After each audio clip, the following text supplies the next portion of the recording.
El reformador radical, escrito por Abigail Tudge. Conrad Grebel, un radical entre radicales, tenía una postura sobre la Iglesia que resulta familiar para la mayoría de los evangélicos de hoy, pero en su momento lo convirtió en un exiliado, no solo del catolicismo romano, sino incluso de los reformadores. It made him an exile, not just from Roman Catholicism, but even among the reformers. Grebel nació en 1498 en una familia prominente de Zúrich. En 1524 comenzó su carrera universitaria en Basilea, con lo que parecía un comienzo prometedor, pero las cosas se complicaron cuando las diferencias de opinión de Grebel con su profesor, sus peleas y su vida desenfrenada hicieron que su padre lo dejara de lado. Humillado, regresó a su casa en Zúrich, donde se unió a un pequeño grupo de humanistas que estudiaban griego, hebreo y la Biblia en latín bajo la instrucción de Ulrico Zwinglio. En algún momento del año siguiente a su paso por Zwingli, la vida de Grebel cambió. Se casó con una mujer de clase inferior a la suya, lo que provocó una nueva ruptura con su familia y se convirtió, como lo demuestra, un cambio drástico en su estilo de vida. No tardó mucho en convertirse en uno de los partidarios más entusiastas de Zwinglio y en ganarse la reputación de ser un talentoso proclamador del Evangelio. Poco más de un año después, en octubre de 1523, una división empezó a surgir entre ellos. La causa, la misa. A little more than a year later,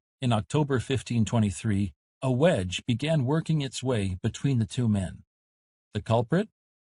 Mass. En una disputa pública, ambos estaban a favor de abolir la misa, pero cuando Zwinglio vio que los concejales de la ciudad no estaban dispuestos a llegar tan lejos, cedió. Esto era impensable para Grebel, que sentía que la palabra clara de Dios debía ser obedecida sin demora. Ambas partes se sintieron traicionadas. Grebel sintió que Zwinglio accedió a hacer lo que él había condenado como abominable, es decir, seguir celebrando la misa, y Zwinglio sintió que Grebel era ingrato y exigente. Esta disputa llegó a la esencia de una de las diferencias más profundas de Grebel con los reformadores tradicionales. ¿Ante quién no responde la Iglesia? Grebel estaba convencido de que los concejales no debían tener autoridad sobre la Iglesia y sus prácticas, y más aún no debían tener autoridad sobre la palabra de Dios. No authority over the church and its practice.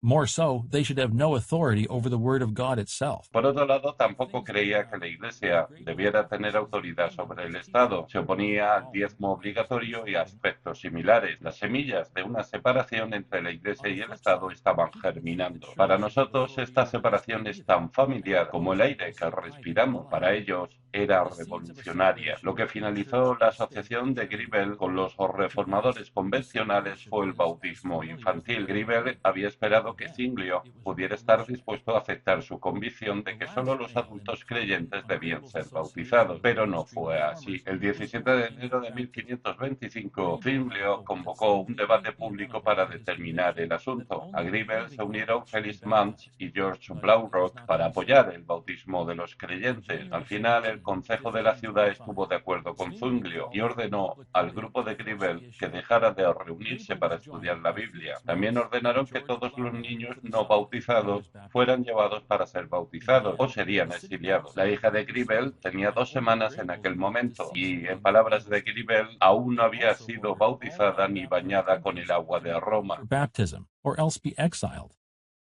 Grebel's daughter was 2 weeks old at the time, and in Grebel's words, had not yet been baptized and bathed in the Romish water bath. Tampoco lo sería mientras Grebel estuviera vivo, lo que no fue por mucho tiempo. Unos días después del debate, Grebel se reunió en la casa de Felix Manz con los radicales exiliados y realizó el primer bautismo de adultos. En Blaurock aún es sacerdote casado. En los meses siguientes, Grebel predicó el evangelio de arrepentirse y ser bautizado en St. Gall, y alrededor de 500 personas respondieron con el bautismo. Grebel fue arrestado y encarcelado en octubre de 1525. Tras escapar de la prisión al año siguiente, continuó predicando el Evangelio hasta que murió por la peste algunos meses después. La fuerza impulsora detrás de las acciones de Grebel y las reformas doctrinales podrían resumirse así: predicar y obedecer la palabra sin ceder. En sus propias palabras, busquemos con ahínco predicar solo la palabra de Dios sin vacilar, establecer y defender solo las prácticas divinas, estimar como bueno y y correcto, solo lo que podemos encontrar en la Escritura de forma clara. Rechazar, odiar y maldecir todos los planes, palabras, prácticas y opiniones de todos los hombres, incluso los nuestros, aunque eso signifique el exilio o algo peor. In definite, clear scripture,